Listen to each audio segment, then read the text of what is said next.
Hello বন্ধুরা, আমরা আরও একটি নতুন ভূতের ভয়ানক গল্প নিয়ে চলে এসেছি। আশা করি এই গল্পটাও আপনাদের খুবই ভালো লাগবে।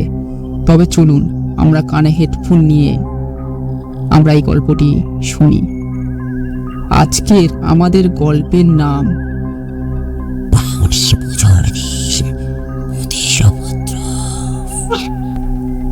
বেশ কিছুদিন আগের ঘটনা। মাধবপুরে পলাশ নামে একটা ছেলে থাকত। তার সঙ্গে ঘটে যাওয়া এই গল্পটি। তবে চলুন আজকের গল্পটি আমরা শুরু করি। একদিন আমাদের বাড়িতে বাউনি পুজোর দিন রাতে মা পিঠে বানাচ্ছিল, আর আমরা এদিকে ভাই বোন মিলে অনেক আনন্দ করছিলাম। প্রায় দেখতে দেখতে অনেক রাত হয়ে গেল। তখন ঘড়ির কাঁটা মনে হয় 10টা ছুঁই ছুঁই। মা পাশের রান্নাঘর থেকে আমাদেরকে ডাক দিল, পিঠে হয়ে গেছে, তোরা বসে পড়। তারপর মা আমাকে ডাকলো রান্নাঘর থেকে, আকাশ একটু রান্নাঘর থেকে শুনে যা তো। আমি রান্নাঘরের মধ্যে গেলাম।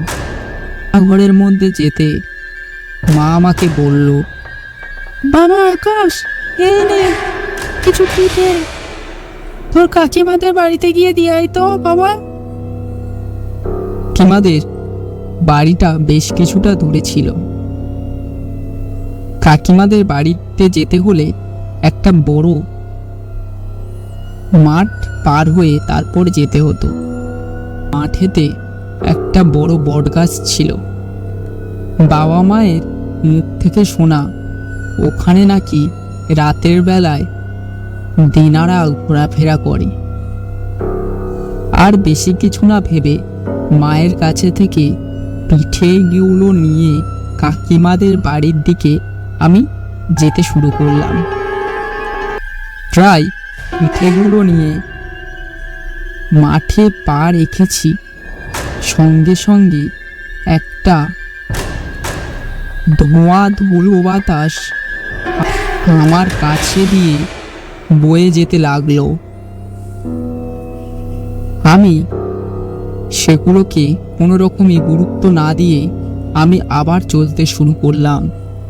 প্রায় মাঠের মাঝখান বরাবর আসার পর হঠাৎ দেখলাম সেই বট গাছ থেকে আমার দিকে কে যেন হাত বাড়াচ্ছে। মৃদু মৃদু কণ্ঠে তার শব্দ শুনতে পারছি আমি। কেমন করে যেন পিছন থেকে একটা আওয়াজে বলছে, পিঠে দে, পিঠে দে। আমি সেই শব্দ শুনে গাছের উপর আমি তাকালাম। দেখলাম কঙ্কালের মতো অজস্র দেহ সেই বট গাছে ঝুলছে। আমি সেই দেখে পিঠেগুলো ফেলে দিয়ে বাড়ির দিকে ছুট মারি।